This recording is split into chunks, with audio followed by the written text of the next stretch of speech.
불법 대북 송금 사건으로 중형이 확정된 이화영 전 경기도 평화부지사가 벌써부터 사면을 요구하고 나서면서 논란이 되고 있습니다.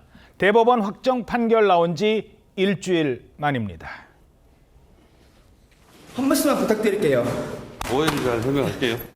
조작된 증거를 유죄의 근거로 삼는 법원도 개혁되어야 합니다. 정치 검찰의 무도한 행각이 낱낱이 밝혀질 것입니다. 일단 이화영 전 부지사 어떤 주장을 하는 겁니까? 네, 우선 이화영 전 부지사 지난 5일 대법원에서 유죄 판결이 확정이 됐습니다. 징역 7년 8개월이 확정이 됐고 이 대북 송금을 했다라는 혐의를 받고 있었는데요. 스마트팜 그리고 이 대통령 방북 비용 등 합계 394만 달러를 북한에 보냈다라는 부분에 대한 유죄가 확정이 된 것인데요. 이 유죄 판결이 나온 지 일주일 만에 SNS를 통해서 옥중에서 이런 사이트를 공유했습니다. 재헌절 사면 추진 서명운동에 동참해달라고 하면서 한 사이트를 공유한 건데요. 21대 대통령 취임 기념 국민통합 내란종식 특별 사면 복권 서명운동 사이트입니다. 또 덧붙여서 조국, 송영길, 이화영은 검찰 독재 정권의 사법 탄압 피해자들로 억울한 옥살이를 하고 있다.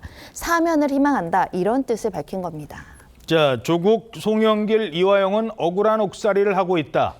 자, 이 같은 주장에 대해서 법조계에서는 어떤 분석이 나오고 있습니까? 일단 시기상으로 지금 이 얘기가 나오는 게 맞느냐 이제 그런 의문들이 있는 거예요. 사실 형이 확정되고 나면은 법적으로 사면 복권이 가능하긴 합니다. 실제로 지난 정권에서도 작년 초에 문학의 블랙리스트 사건으로 김기춘 전 대통령 비서실장 그리고 이제 군 사이버 사령부 정시댓글 사건, 김관진 전 장관 이런 사람들이 사면 복권이 됐었습니다. 징역 2년 선고 받았는데 사면 복권 됐는데 근데 사실 그런 사건하고 이번하고 좀 차이가 있는 게 그런 사건들 같은 경우에는 그 문재인 정부의 적폐청산 과정에서 있었고 또 실제로 이 수사 과정에서 구속이 돼서 형의 상당 부분을 복역을 한 상태였었습니다. 그런데 이번 같은 경우에는 구속이 된 게 일단 2022년 9월이고요. 지금까지 한 수감 생활이 2년 9개월입니다. 그러니까 확정된 형이 7년 8개월이니까 지금 복역 기간이 5년 가까이 지금 남은 상황이에요. 그렇기 때문에 이제 막 대법원 판결이 확정이 됐는데 바로 사면 복권 얘기가 나온 게 맞느냐 그런 의문이 있고 또 이 사건뿐만 아니라 다른 사건도 기소돼서 재판 중입니다. 예. 당장에 이 대북 송금이 뇌물로 기소된 이거는 이제 이 대통령하고 공범으로 기소가 된 그런 사건이고요.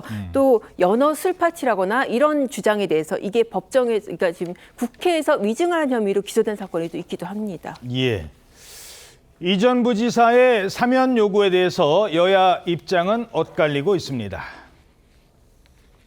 대북 송금 사건은 저는 조작됐다고 믿는 사람입니다. 아마 억울할 가능성이 있다는 걸 한번 따져볼 기회가 필요하다는 생각을 해보는 거고 분리를 해야 하는 것이겠죠. 그것은 신중히 한번 따져야 할 일이라고 생각합니다.